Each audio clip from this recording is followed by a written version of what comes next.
Hello and welcome to ECN. We deliver, you decide. Harris versus Trump, Fox News invites candidates for September debate. Welcome to ECN Premium Digital News Channel. In a significant development, Fox News has extended invitations to newly minted presidential candidate Vice President Kamala Harris and former President Donald Trump for a debate on September 17th.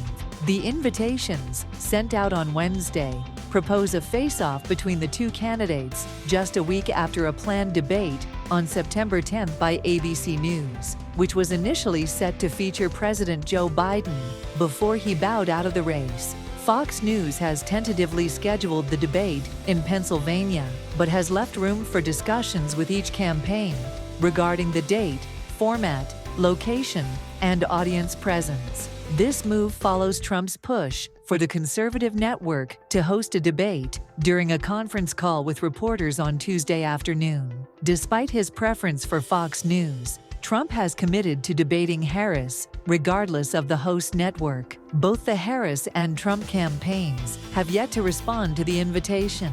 The letters to the Harris and Trump campaigns were penned by Fox News Media President Jay Wallace and Vice President of Politics Jessica Locher.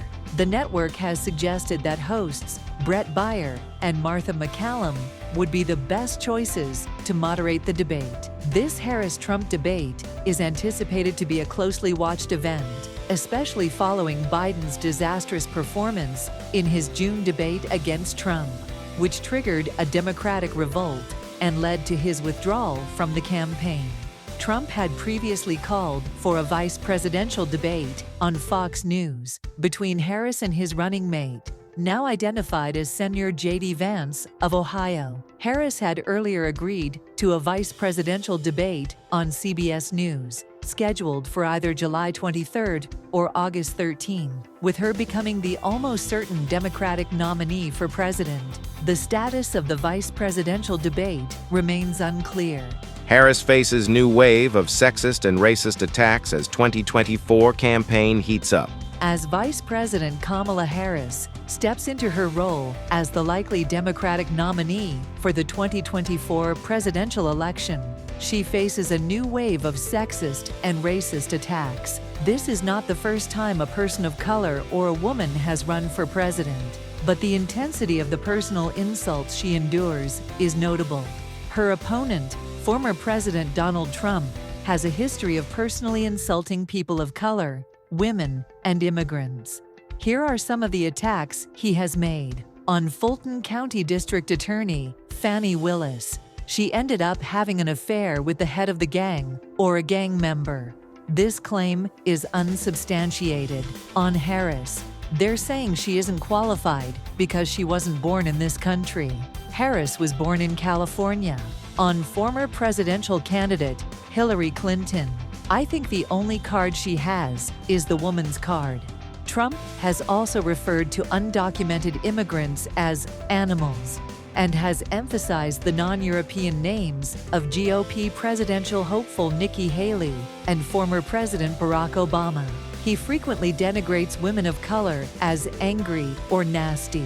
The list could go on, but Trump is not the only one targeting Harris. Multiple Republican congressmen have called Harris a DEI hire or DEI vice president, implying that she was only chosen to fulfill a diversity, equity, and inclusion quota, despite her qualifications as a former U.S. Senator and California Attorney General.